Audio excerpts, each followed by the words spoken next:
This is Right On Radio, the voice of hate and fear.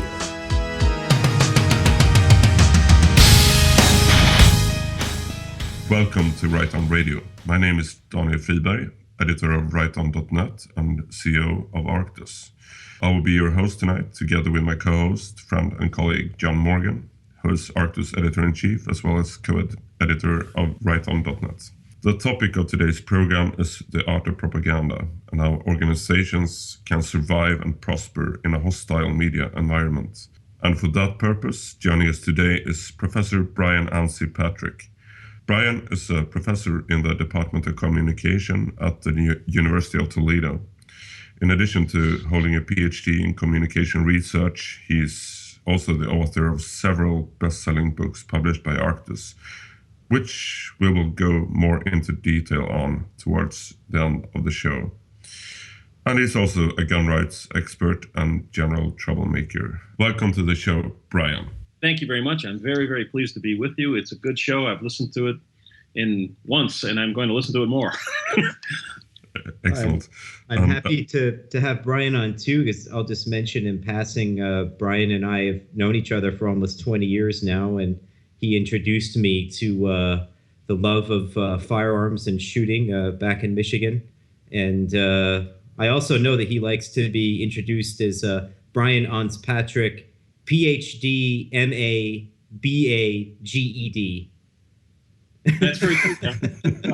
Which, for our European listeners, the GED is what graduate equivalency diploma is what it stands for, right? What you get. Indeed. You take the test rather than actually going to completing public school in the U.S. You take the test, and because I can't remember the whole story now about why you didn't. I'll tell you a brief version of it. In high school, I was a troublemaker, as you might imagine, and this started early. And I was invited to leave. So eventually, I took a GED, and I'm as far as I know, there must be others, but I'm the only GED PhD that I know. So I'm proud of that, because I tell my colleagues, who many of them are less than competent, I say, anybody can get a PhD. Look at you guys. You don't publish, you don't do anything. But to get a GED, you actually have to pass a test. Oh, it infuriates them. Yeah, sounds great. And also, I would like to add that joining us tonight as well, we have, just as in the previous show, Swedish journalist and political analyst Baron Jonas De Geer, who most of our listeners are probably acquainted with, but I will just for the record add that he's for well over a decade now been a famous profile within the Swedish alternative right, and glad to have you here, Jonas. Thank you for having me, Daniel. So, it's always a pleasure to be on. Yeah, and it's always a pleasure to have you here. So, anyways, over to Brian. You wrote this excellent work called 10 Commandments of Propaganda, which I really recommend to all our listeners. It's a fantastic book that kind of describes the fundamentals of how good propaganda is made. Maybe we can start off by you just briefly explaining a little bit about the book and the purpose with it. Okay. I've been fascinated with propaganda since I was an adolescent. In fact, one of the reasons I was invited to leave high school is because I was doing what would be called agitation propaganda, and I've been reading works by like Gustave Le Bon and so on crowd psychology, and so forth. So, and I had read things about how easy it was to manipulate crowds and so on. And I said, it can't be that easy. Well, it turned out it was that easy. This thing, I pursued this for years. I read on my own. I'm like a lot of intellectuals. I'm self-taught. I went to university later on because I needed to talk to people who were developed in their fields and so on. You need that back and forth. You can't educate yourself in a vacuum. But I learned a great deal. I kept my eyes open, and I came from a decaying city, Detroit, Michigan, which had a lot of propaganda and little delivery. And apparently I'd just been lied to a lot, and I became sensitive to this and so on. But propaganda is not merely lies. Propaganda is, I think you refer to it as an art, And it certainly is that. But I would add to that, it's a scientifically informed art. A lot going on there. It's one of the major social scientific endeavors of modern times. I mean, without propaganda, you could not have a mass society. It's as simple as that. But it didn't originally have sort of negative connotations, did it? The word as such. Oh no, not at all. So when did that happen? I mean, even someone like Edward Bernays wrote a book called Propaganda, where he was for it, and this was in the late 1920s. Yes, indeed, he did. In fact, he advocated propaganda because he said it created things, it made things grow, it grew economies, and so forth. And he had just come out of World War I, and he'd been a propagandist for what was called the Committee on Public Information, which was America's first propaganda ministry. And Bernays used propaganda to do things like create markets for women smokers, cigarettes, and all that kind of stuff, selling bananas, breakfast foods, you name it. And he also taught the first class and seems to have invented the term public relations. He taught his first class in public relations at New York University shortly after the war. Yeah, so, and he was Sigmund Freud's nephew, one should add as well.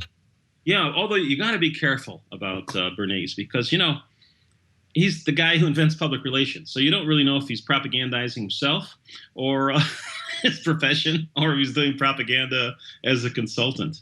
Even late in he lived a long time. I don't remember exactly, but he was 102 or 105 when he died. It wasn't all that ago, and I'm sorry I didn't really even know he was alive. I would have tried to go see him. And even when he's 100 years old, he's charging clients $1,500 an hour for consulting. So his knowledge and advice was valued, believe me. But back to the heart of your question, propaganda when it becomes an evil term. The term propaganda comes out of the Catholic Church. Officially, about 1622 or so, you get this. I can't even remember which popes. There's a lot of Gregories and Benedicts. I confused them. Yeah, sure. There was a college of propaganda, a council of propaganda for the propagation of the faith. Propagation. Yeah. And it was a reaction to the Reformation because, as you well know, I mean, everybody here is a Northern European of some sort. But I am a Catholic, though, so good. It's okay. I do know. Yeah. The church had trouble with in Northern Europe. It kind of got lost some political ground and so on. And the college, and they were a little slow to react. And Martin Luther, and there were others, but I'll use Martin Luther as an example. Martin Luther causes a revolution by kind of applying the first commandment of propaganda, which is control the flow of information. And what he does, essentially, is translate the New Testament into German, which was a language that people could actually read.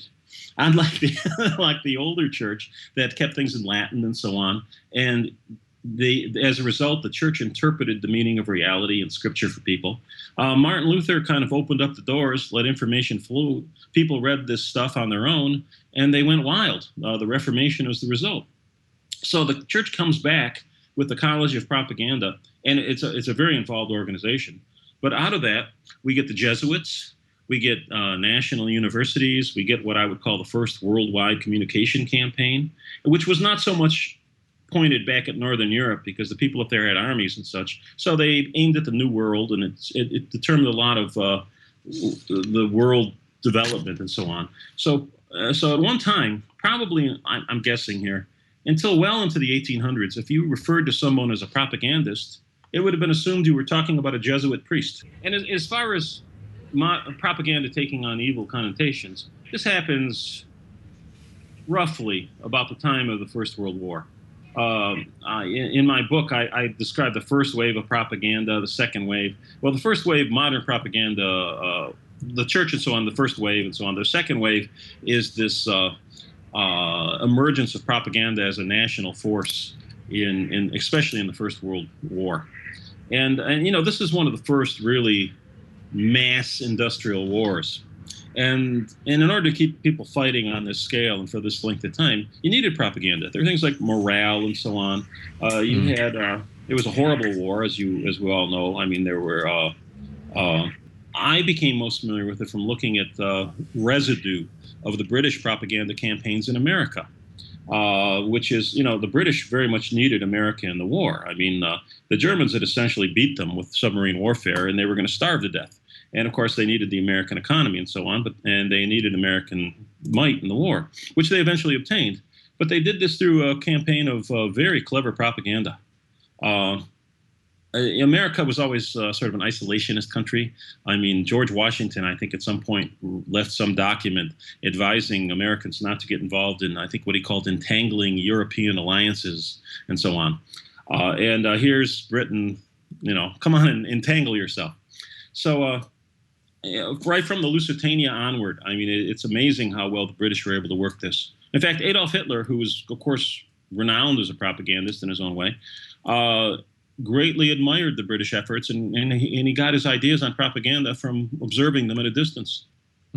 But something that I found very fascinating in your book, Brian, was how you talk about how information is disseminated in the mainstream media today, which I as I recall, you call it the ecclesiastical model of information dissemination. Maybe you could talk about that a little bit, because I find it one of the more intriguing. I mean, there's many, but that's one of the more intriguing ideas.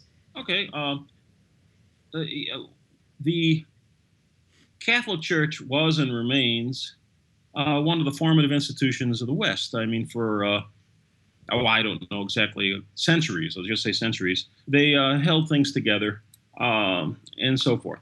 And, you have Christian countries and so on. Well, Christianity was essentially defined in this ecclesiastical fashion. You had, it's a top-down model. Imagine a pyramid. And at the top is the Pope, and then there's all sorts of cardinals of the church. And way down, and it goes through various, it's just like a modern corporate bureaucracy. And way down at the bottom are the various lay people and so on. And the idea was information came down from on high. The clergy and the Pope and all these people interpreted the meaning of God's word. And they also filtered grace, which was regarded as an essential thing in those days, God's grace. And according to the official Catholic models, and I'm a congenital Catholic. In fact, I told this to an emergency room nurse one time, and I woke up 10 hours later, and there's a priest saying last rites over me. But anyways, so I kind of understand this we will tell you what it means approach to the meaning of reality.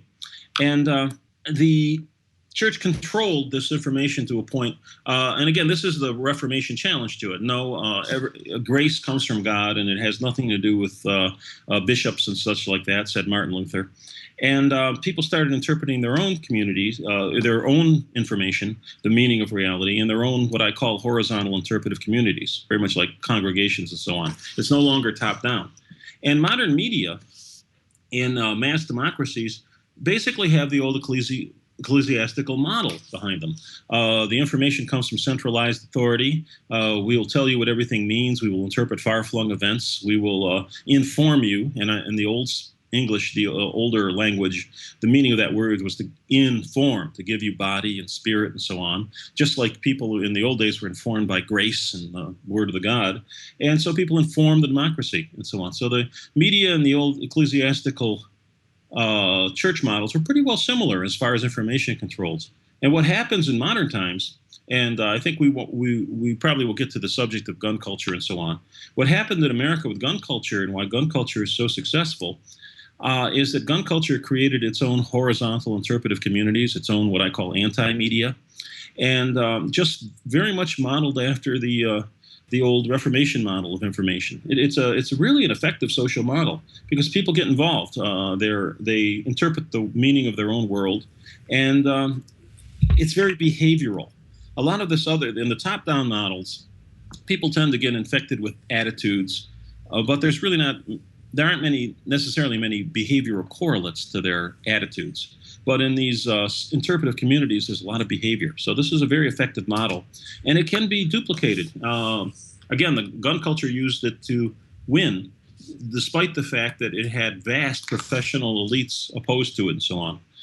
So it's a good model.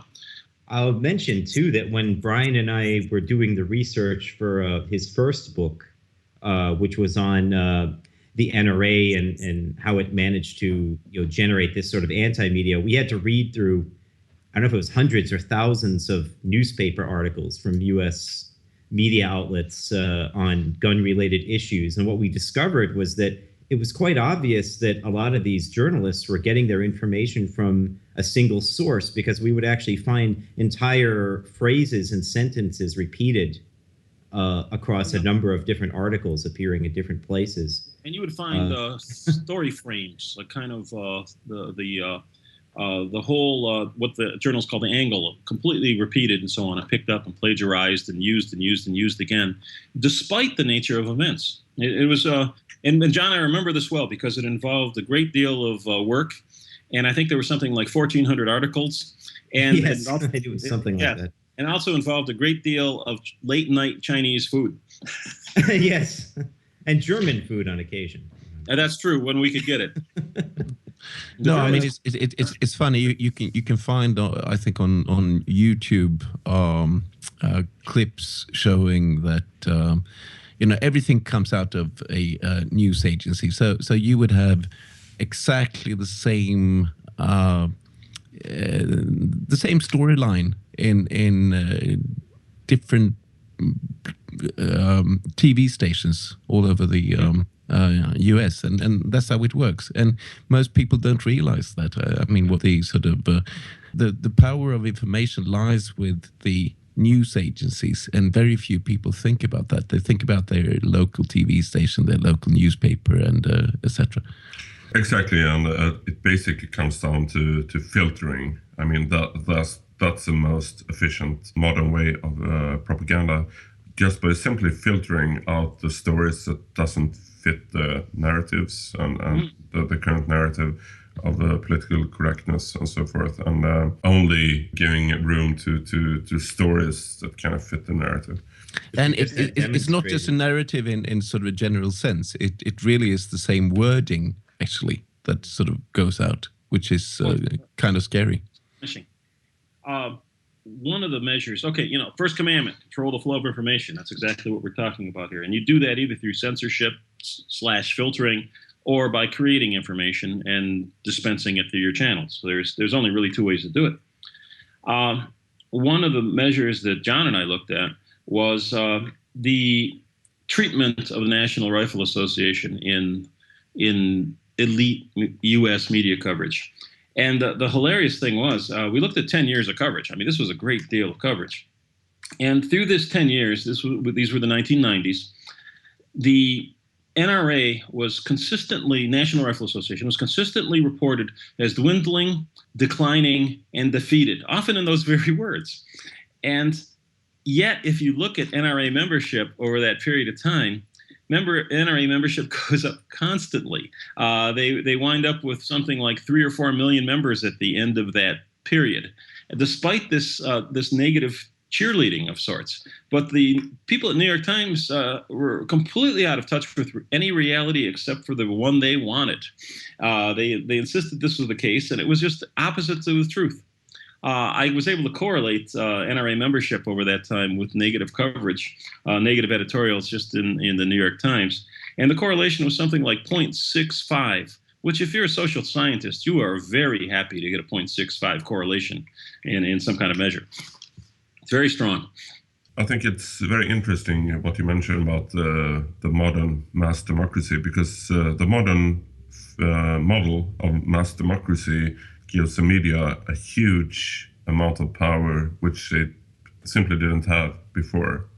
If you go back to John's question earlier about the ecclesiastical model, the big rub of the Reformation was that people said, "Hey, God, the church is not God, and I can get graces comes by the grace of God." And these journalists have become like the priests in the old system. All information that you need to be a good citizen and so on comes from them. There's no other legitimate source. And again, it's a totally ecclesiastical model. It's top down. We will interpret the meaning of your life for you. There's no need for you, or no role, or no legitimacy to do it yourself. Well, the NRA started to become, it used to be more of just a shooting club. And then in the 70s is when, in response to growing attempts to limit gun rights in the U.S., it started to become more of an activist organization. And I would say that it was kind of a forerunner in what we see now, burgeoning with as a result of social media, is that, any group of people who has a cause can now generate their own media to interpret reality as they see it and to disseminate it to their followers. So I would say, NRA was already doing this several decades before it became commonplace with the use of social media. NRA and gun culture in general. The interesting thing about NRA is back in this period, it does indeed change from a kind of an old-time voluntary association of an interest group of duck hunters and such things. And believe me, I do not denigrate duck hunters. But that's what its purpose was: target shooters, duck hunters, collectors. And then in the 70s, it galvanizes. It becomes this. What happens is the members actually take over the organization. This is an almost unheard of thing. They threw out the old guard leadership that was very kind of stolid and conservationist in its orientation, and they started political lobbying, political information, and they've become the model for it. And a lot of this is local gun culture too. NRA has many, many local associations, and these groups and these individuals were able to take over the organization. It's a democratic organization, big board, 76 members elected, and they were able to change the course of it. And NRA nowadays, I think they must be pushing on 5 million members. Tremendously effective politically, and again, it's basically an informational phenomenon. I mean, if you're an NRA member or if you're a member of one of these state associations, you're far better informed than you would be on gun issues than reading the New York Times or your local newspapers or listening to the radio. In fact, if you listen to the local newspapers, radio, and so on, you're mal-informed, we could say that, misinformed. But if you really want to know what's going on and be able to be politically effective, if you plug in the gun culture, that's how you do it. And it's through all these what I call horizontal media and so on, very humble formats and so on. Back in the when I was working on this first project with John, in that time Michigan was undergoing concealed carry law reform, where it came from. The old concealed carry laws were essentially for elites. If you were plugged into the right political party, if you had the right brother-in-law, you could get a permit to carry a concealed weapon. Nowadays, if you're a citizen, you have no police record, and you can pass a very simple training class, you get a concealed carry permit. Again, back in the old days, I remember going to these political fundraisers, and the judges who were drunk crawling around the floor would have concealed carry permits, and a couple of prosecuting attorneys, but nobody else. So NRA managed to reverse this kind of policy at a state level, and and now this is the case in 40 states. I would have bet money when I was a young man that this would never have happened, and yet the gun culture did it. And again, it's basically through this informational control the flow of information, set up your own anti-media. Yeah, which have been a very successful enterprise. I mean, we now have a prolific culture of alternative media, and we have a lot of really successful alternative media, especially in Europe. Also in the US, of course, but I think the ones in Europe have been slightly more successful when it comes to kind of reaching a large amount of people and then building a large base of readers, readership. Daniel, we're doing it now. Yeah, we are. And I think this is one of the most important things we can do at this point in history, since the old media really has to go, and I'm proud to be part of the force that is kind of taking down the old media. And well, here's a line from my book, and this might be corny, but I believe it. You know, they say the old Christians used to meet in the catacombs. Mm-hmm. Well, we meet in the catacombs of virtual space. Yeah. Yes, it's true. It's very nice. Oh, absolutely. But the problem is they couldn't they technically sort of shut those catacombs down anytime. Always the pessimist, Jonas. No. I don't believe so. No, I don't. I think it would be very difficult. Yeah, since it's not centralized. The internet, social media. And and if you don't meet in the catacombs, you go meet out the railroad tracks. I mean, that's what's the saying? I'm sure they have a European saying for this too. Once the cat's out of the bag. Yeah. Yeah, and people have seen the model. I think they understand it intuitively. True, but I mean, can you not see a problem with sort of people getting sort of accustomed to having this ventile, if you will, of the internet, and if it's all of a sudden shut down, and they've grown out of the habit of socializing with others, which very many have in real life, that could potentially be a problem. Oh, I think it's a growing problem. I think we have to be aware, which is, one reason why I'm a professor, because I see myself perhaps as an agent of change, but also as a kind of a transmitter of Western culture. And I think it comes down in the end to forming real relationships with people and passing on what you have, forming these groups and friendships based on virtue and shared identities and goodness and creating something. And I think we have to very much realize that these tools we use might disappear at any moment, but we won't. And we still need to keep talking, keep meeting, keep active. And as very innovative people, I'm sure we'll be able to handle that situation if it appears. No, I mean, I thank God for the internet. It's not about that. I mean, internet changed the whole playing field basically, and to our favor, in our favor. So no, true. And I don't think it will be going away anytime soon. I know that you believe that I'm an optimist. No. Yeah, well, okay, fair enough. I prefer to see myself as a realist and view you as the pessimist in the crowd. Yeah. But anyways, fair enough. Anyways, it's a. I think we have a really good and interesting discussion going on, but I also think it's time for a music break. So let's go to break and see you in about 5 minutes. Very well. Good talk.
some really beautiful music. We'll post a link with some more information when we publish the program, so all of you can look it up. I really enjoyed it.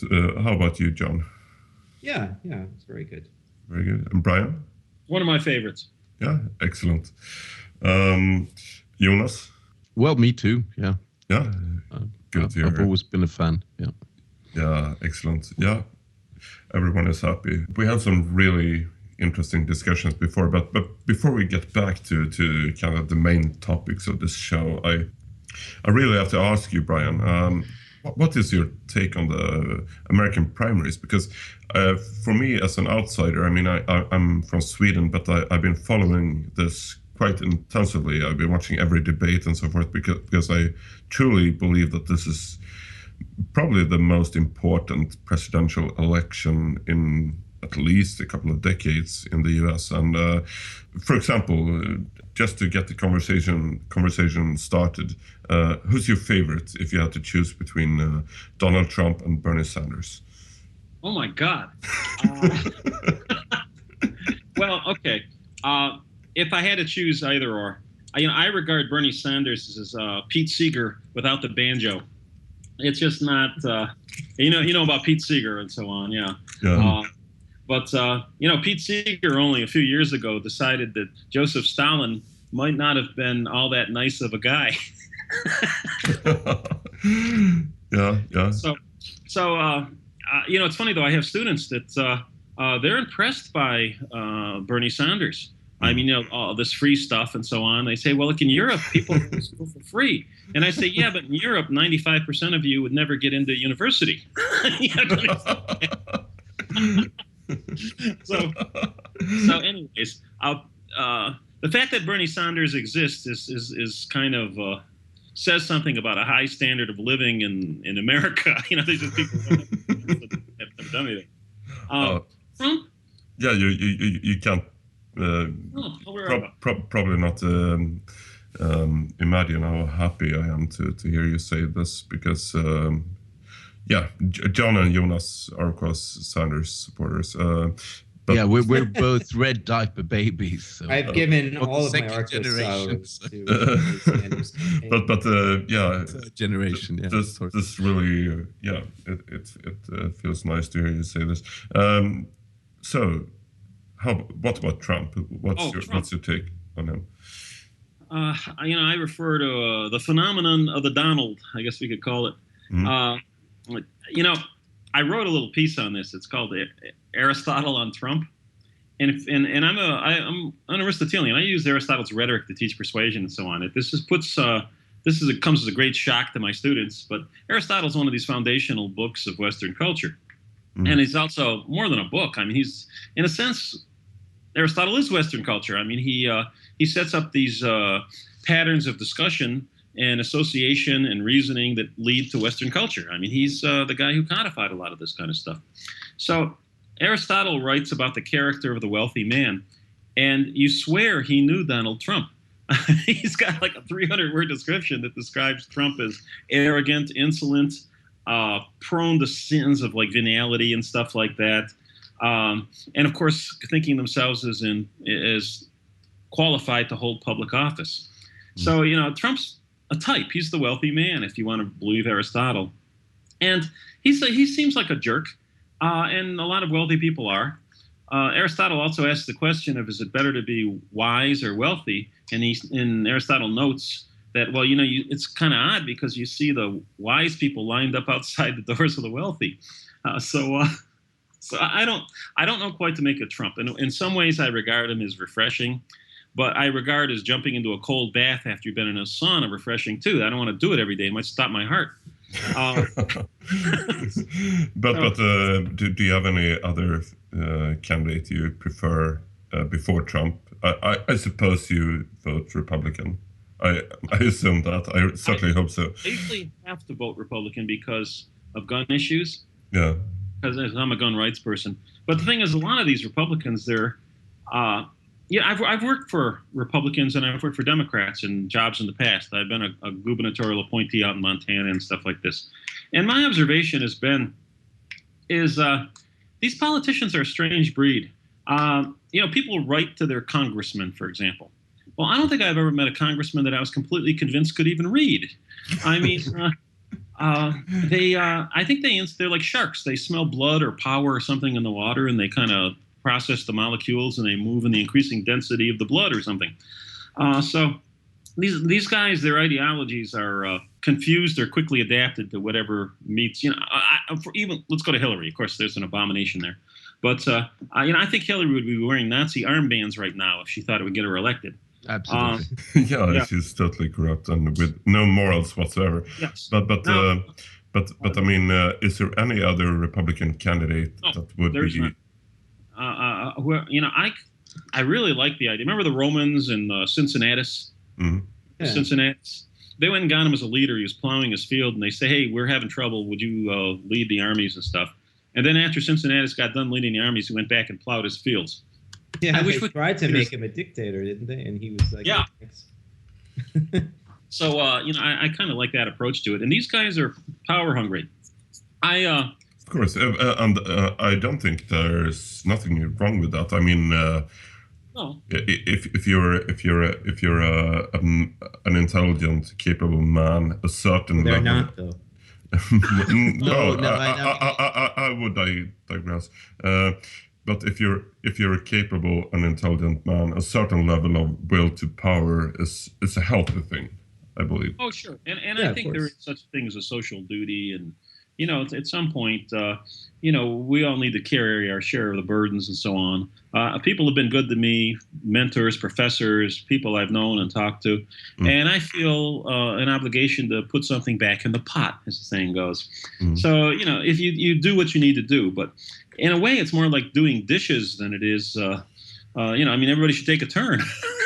Yeah, but this is it. And I mean, can you really say in sort of Trump's case? I mean, I know we keep getting back to this, that it's not just a matter of some kind of megalomania, and that's what worries me. It's the insolence of the wealthy man who thinks everything is valued by money. I had years ago. I was when I was working on Montana, I got offered a job running a Senate campaign. I was wooed a little bit, and the guy running was I'm not going to name any names here, but the guy was a jerk, and I had all signs of continuing to be a jerk, if you know what I mean. He would go out to talk to his ranch hands, who are just some broken down old cowboys, nice enough guys, and his first words to them were not, "How are you guys doing? Hello, how are you?" No, they were, "Isn't it nice to have a steady job?" he would tell them. And the guy had this sense of entitlement and so on. And Trump has that, probably in a greater way. Now, an advantage of Trump might be the fact that we know what he is, if you know what I mean. I mean, he's kind of a known quantity. And he'll do his ego things. He'll sin in a way that's venial, trespass, stuff like that. But he might not be as dangerous as some of these other people. Especially since he is not fully controlled by shady donors and so forth, like pretty much every other Republican and Democratic candidate. No, but as I said the last time we had this conversation, it was the same thing with Mitt Romney, and it was the same that was entirely false. The Bushes. An entirely false statement, Jonas. They were not self-funding their campaigns. They were entirely relying on donor money. Please back me on this, Brian. But they were filthy rich. Yeah, they weren't. For you, maybe for you they might have been filthy rich, but they're in an entirely different league than Donald Trump, and they were definitely not self-funding their campaigns, and that is something that makes a huge difference. Brian, one of the problems I think in America with conservatism, the conservative movement we could call it, is that it's been made into a business. And it's a closed little sect. It's funny, I look at the publishing companies and so on, and you can't even submit a book to them.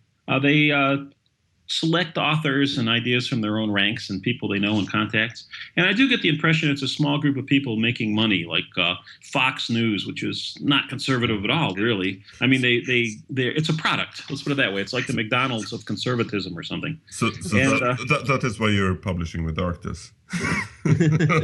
as a last resort. I didn't mean to say that, but no, but I don't think Brian would call himself a conservative either. So, well, I'm probably not a conservative in that sense. I'm very conservative in my approach to these things. I'm a Western culture. I guess maybe I'm a traditionalist, but I believe in Western culture. It's the only boat that floats.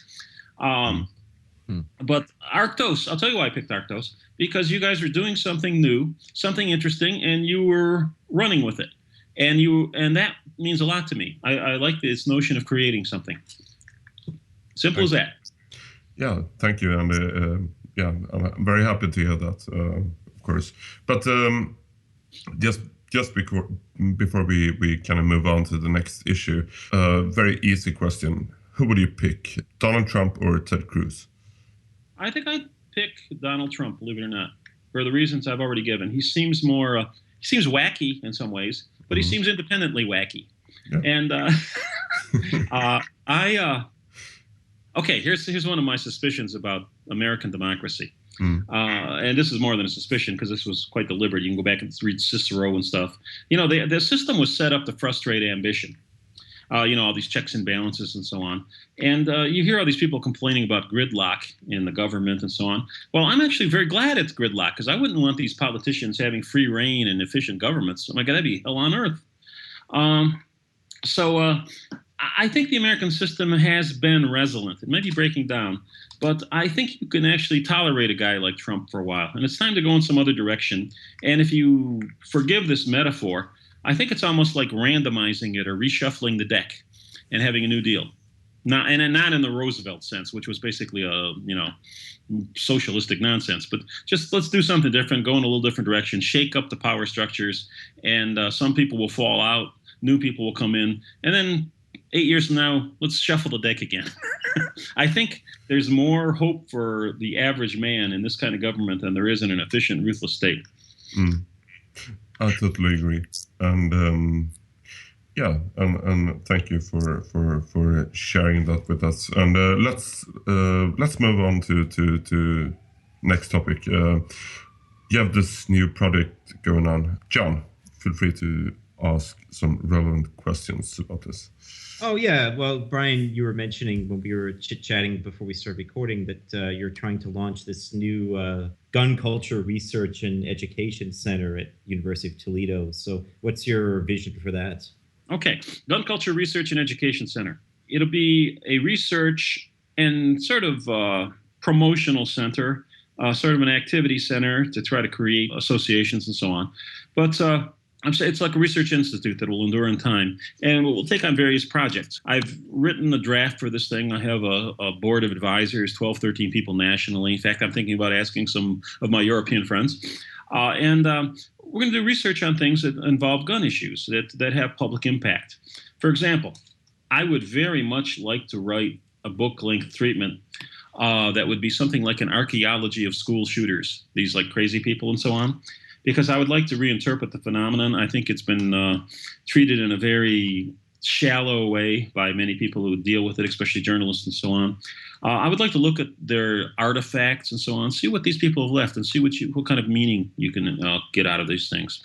I would like to look at training programs for gun safety. I would like to look at some of the training programs. There's a program called ALICE, which is a program that's used as, I think, placation in a lot of institutions, schools, where they teach people how to run and hide if there's an active shooter and so on. And I'd like to do evaluations of some of these things. We've discussed, me and other people who are on this board, have discussed starting a shooting team at the university and instituting this, because people who are involved in these things tend not to do any kind of crime. But this is also a very healthy, positive, civic kind of minded use of guns. So yeah, I'd like to start a line of research within the university, because you need that kind of legitimacy. And I've been working on funding a little bit and so on. It's going to be a good thing. But hang on, are you saying that this has not sort of been done already because it's almost 20 years, or at least 15. I don't remember after Columbine, and it's just sort of continued. Has there been sort of no interest from American academic institutions into sort of doing a proper research into what's going on? Well, yes and no. They tend to, academics, as we all know here, tend to be sort of left. And the ones I work with almost invariably tend to be left. And they have no experience with guns. Guns are just objects of terror and symbols of evil to them. And they have no open mind when they approach this kind of stuff. I was interviewing a colleague of mine the other day, and she is terrified of the idea. She said she can't even take a safety class on guns where she might touch one, because guns are such a menacing object. It might go off or something. And this is kind of an attitude. But there has been academic research, and there is a scholar here and there. I'll give you an example, though. A few years back, there was a Second Amendment research center set up at Ohio State University with foundation money from Joyce Foundation. But really what the foundation was, or what the center seemed to do, was conduct legalistic style research into the idea that the Second Amendment doesn't say what the Second Amendment does, the right to keep and bear arms. Yes, and that was their major contribution. And after 3 years of funding, the funding ran out, and that was the end. The professor moved on elsewhere. And there's been stuff at Johns Hopkins, public health research, and all the stuff, you look at it, it's basically anti-gun research with epidemiological models that really don't quite apply. There's famous stuff been published in the New England Journal of Medicine about risk of of owning a gun is gun owners are greater risk for homicides than non-gun owners and stuff like this. But when you start looking at their research methods, they sometimes are laughable, and you find out that the risk of renting a home is really greater than the risk of owning a gun. So, you say, what does this mean?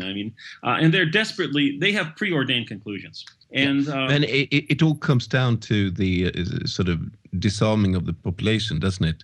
At the same time as the government forces are sort of getting armed to the teeth. When I said the government forces, I mean all kinds. I don't know, the ATF or FBI or what have you. Yeah, bureaucratic centralization, which always works from top-down models and so on. We will tell you what to do, and all power resides with us, and we are the cure to everything. It's the Bernie Sanders campaign, except over and over again. So you find this kind of stuff, and I think there's a need for independent activities, independent training, evaluation of training programs, see what works best, and so on. And I found a lot of interest so far. I think this is going to work out very well. My next step is getting through through Faculty Senate, which will be a time of moans and expostulations and hair ripping by various people. But I think I'll get it through and go from there. Well, I really hope it works out, Brian. It's something that's definitely needed. You've been a professor for about 5 years now, I think, and you've been teaching for about over 15 years now, right? I've been a full professor now for 5, 6, 7 years, something like that. Right. And you've been teaching at Toledo for about 15 or 16 years, right? Exactly. So, what overall are your impressions of the state of academia? We've had some discussions about that between us before, but the listeners might be interested to hear your take on that as well. It's an alarming state. Most of my colleagues are leftist in a very thoughtless fashion. They have this notion of progressive politics or something in which they see themselves as sort of part of the priesthood, that they'll interpret the meaning of the world for people and administer the sacraments onto them. And they approach all problems from this point of view. We need another law. We need more administration. We need this to be done and this to be done, basically excluding human freedom and dignity and all that sort of stuff. They have a very high moral opinion of themselves, and their position is essentially moralistic in tone. They're kind of imbued, or let's say informed, with this socialist kind of progressive history point of view that they're on the choo-choo train of history and they're going in the right direction, and you better line up with us. And they're very arrogant about it, and they know that. Here's the sad thing, is they really aren't transmitting Western culture. Now that's the problem with these guys. I have students now that have never read a book and are proud of it, or at least they're not ashamed of it. And they proclaim this to me. And I have students who say they've never even read a paper, read one, or written a paper. And I believe them. I look at their stuff and I say, yeah, I can see that. And the system seems to be breaking down. They're not transmitting Western culture. And, and they worry about slogans. For example, ethnocentrism. One of my colleagues the other day said something about, well, my students are very ethnocentric, and I want to kind of cure this. And I said, first of all, you're from Ohio, and you're telling me you're not ethnocentric? This is preposterous on its face. The Ohio housewife who wants everyone to live like her. And if you really think about it, what is ethnocentric? Does it mean that we come from Western culture and we look at the world from that point of view? Western culture is a profound and complicated and wonderful thing from, the Greeks onward. And it's a wonderful little development, this growth that is developed. And if we could produce ethnocentric students that actually knew Western culture, I would regard us as a great success. And we're not doing this. so they give them, and they give them some weak, they dip this little tea bag in the cup once, and then they give it to them, say, here's cross-cultural whatever. And these students come out there nothing in particular except needy and naive. It's very sad. Well, yeah, since I worked at University of Michigan for a number of years as well, I mean, my impression there was that this was already underway when I was an undergrad, but I think it's been getting even worse, is that the universities and the colleges are being expected to pick up the slack that the public educational system is not achieving in terms of education. And it's basically been reduced from, actually trying to teach or transmit culture, as you said, Brian, to just job preparation, that you get the certificate that shows that, you deserve to be employed. But in terms of job preparation, it doesn't even seem like it's very effective anymore. Well, I have high standards, but by my standards, I don't know, I'm just very roughly guessing here. I would say half of our students are unemployable. Fantastic. And I can certainly say that it's even worse in Sweden. I mean, the Swedish educational system is a mess. And I would say maybe 75% of all the students of higher education, so-called higher education in Sweden, are pretty much unemployable. But anyways, we're kind of getting close to the end of this show. But so I want to make sure to leave enough space for you, Brian, to kind of tell us a little bit more about your books. I mean, all of your books that we've published so far have been doing really good. They're, in terms of sales, they're always in the top 10 list of our bestsellers and so forth. And I've read most of them, and they're highly entertaining and enjoyable in every regard. Would you mind giving our listeners a short recap of the books you published with us? Okay. There's National Rifle Association in the media. We could start with that. Yeah. Okay. My NRA in the media, and this book grew out of the work that John was talking about earlier. This was my dissertation that turned into a book. And this was very much an uphill battle at University of Michigan for me to do this. I was doing forbidden research, verboten, on they didn't even want to admit that the National Rifle Association existed, let alone have one of their PhD candidates going out and doing extensive research on it. So this, and believe me, it was an uphill battle. But the book looks at mass media coverage of the National Rifle Association, and it looks at gun culture and NRA media and communication practices and their mobilization strategies. And this is the book that I showed that more negative coverage equaled more members for the NRA. If it weren't for the New York Times and other hateful organizations that denounce them, NRA would not be in this position of strength they are today, because this stuff mobilizes many people. More negative coverage, more members, and it's the only treatment of its kind. And plus, it's a good content analysis, a quantitative methodology. And I understand some people use it for teaching content analysis and social science courses, which is flattering. And after that, I wrote what I call The Rise of the Anti-Media, which is kind of a quirky title, but it's and after the colon title is Rise of the Anti-Media, I can't even remember the title of my own book, Informing you America. Changed it for the Arctos edition. Yeah, something, the informational sociology of the American concealed weapon movement or something. Yeah. And it describes these horizontal interpretive communities that perform this miracle back in the 1980s, the 1990s, and still underway, of transforming America, basically building an individual right to carry arms and so on, concealed weapons and so on. And this is an amazing thing that never, in the face of professionalized government bureaucracies, common people, with the NRA's help, but basically common groups, defeated these people. They changed the laws in like 40, 50 states, even culminating with this Supreme Court decision, which recently deceased Scalia was involved in, of D.C. versus Heller, where the individual right to own a gun is unambiguously confirmed by the court. So there's that kind of discussion of the communities and how these informational systems work. And then, if I remember correctly, I wrote 10 Commandments of Propaganda. Does that sound right, John? Yeah. It sounds perfectly right. And that was actually the first book of you that we published. Ah, good. Well, after that, I had these other books published with academic publishers, and I then got the rights back and conveyed them to Arctos because you guys do a better job of it. And these academic publishers are kind of crazy anyways. They got, that's another interview. And the 10 Commandments of Propaganda is exactly what it talks about. It's technique of the scientifically informed art of propaganda in a way that's kind of anecdotal, but yet a grown-up social scientific conversation at the same time. And it's a book of offense and defense. You either analyze this stuff or you can do it better, whatever your choice. But it's like owning a gun. I mean, it's a responsibility. And I tell people, if you're going to sin, go out and do it deliberately. Don't do it because you're stupid. But you can use this stuff to understand the modern informational environment. And that matters to me very much because, believe me, there is a big informational sociology about which people are so uninformed, it's scary.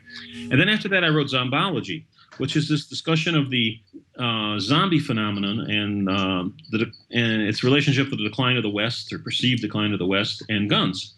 And I discussed the meaning of zombies, which I see as a sort of a Jungian, I guess Carl Jung, an archetype, sort of the archetype of our times, arising as a result of anxiety over declines of Western culture. And a lot of people share this. This is the zombie is the perfect symbol of our times. We're this kind of galloping, moribund culture that's with all sorts of sources of anxiety, uncontrolled immigration, overpopulation. At any given moment, I swear 20 or 30% of the population is zonked out on various kind of mood-altering drugs to make them manageable. You have civil unrest. In the United States, if you turned off the electricity, something happened to the grid, so-called, for a week, you would have major riots in most cities because they're ghettos. As soon as the Hostess Ding Dongs ran out, which is a very popular and unhealthy snack food, you would have people in the inner cities would be going to the outer cities and looking for something to eat. It would be social chaos. And people react to this kind of stuff, a lot of fears. And, of course, the answer in the zombie movies to zombies is always guns, organized resistance. And that's what America's been doing. I think the last month of the past year, 2015, the National Instant Check System, run by the FBI for background checks, and there are background checks on gun sales, by the way, ran something like 3.2 million background checks. That's 1 month. So think about the amount of guns being sold in the United States. I think it was like 21 or 23 million background checks last year. And that number keeps going up and up, more people armed and so on. So the zombie phenomenon has and it's a lot more than a fad. I mean, the hula hoop was a fad. The zombie phenomenon is this deep collection of anxieties and we play with the stuff in media and so on because that's how the West deals with anxieties. They put it out, they play with it and so on. Make it a toy instead of a serious subject of consideration. It's pretty much the same thing with sort of the vampire thing and all of that, all this sort of morbidity. Where is it coming from? One has but the vampires are kind of. I mean, the zombie phenomenon.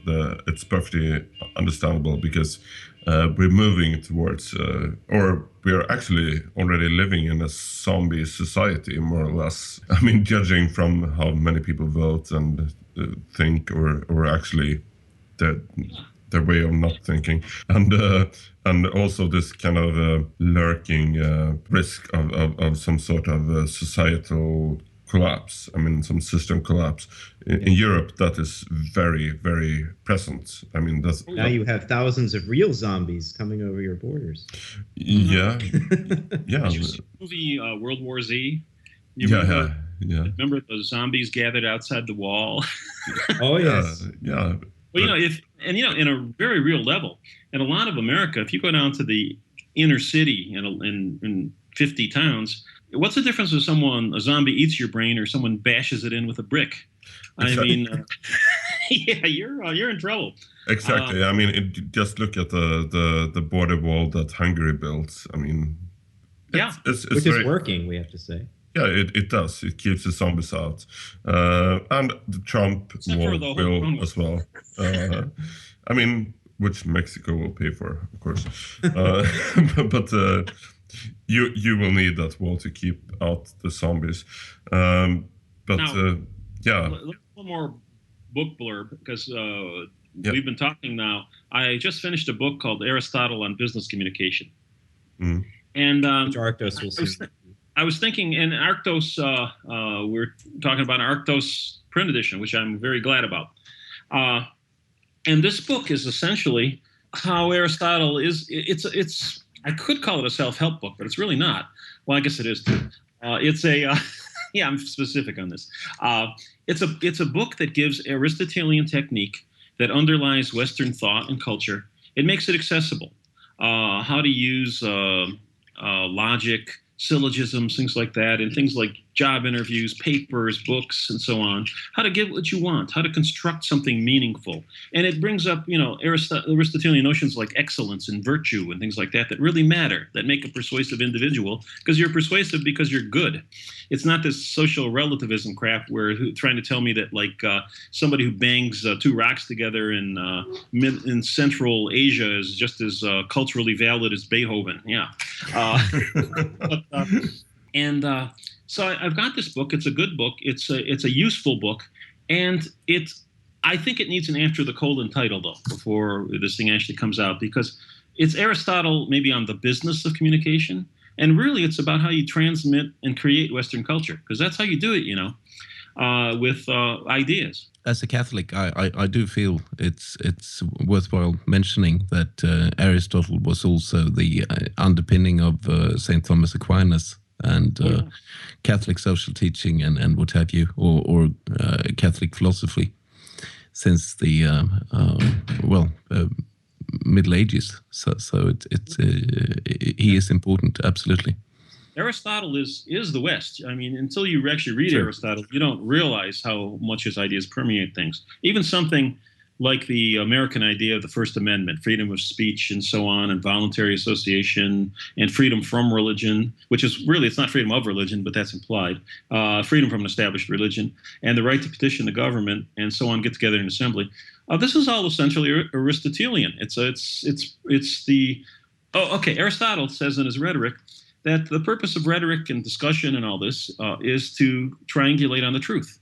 I mean, through these discussions and reasoned discussions we have in concourse, so on, and these horizontal interpretive communities, we create and arrive at truth. And this is stuff that is not being taught in the schools, because the Marxists and stuff aren't interested in truth. They're interested in their BS version of history. They're trying to give you some nomothetic laws that says, well, the arrival of history is us. And, so on. So Aristotle is actually a very creative set of tools. So that's why I wrote the book. I tried to make it accessible to people, and it's a punchy, short 130, 140 pages, and I guess you could call it a self-help book, but it's also a book on Western culture. And we're very much looking forward to see it in print. And what about with that? I think we need to wrap this up now, because we kind of already passed our time limit. But anyways, one comment, if I may. Yeah, sure. Got to come up with a good, sexy cover. I love the cover you guys did on that the Zombology book. That's a wonderful cover. Okay. Well, yeah. We'll do an even better one for this one, of course. Yes. And thank you very much for participating, Brian. It's been a true pleasure. Absolutely. And thank you, Jonas and John, as well. And Thank you. To all the listeners, listen to us next week. Anyways, take care, everyone. Bye-bye. Goodbye.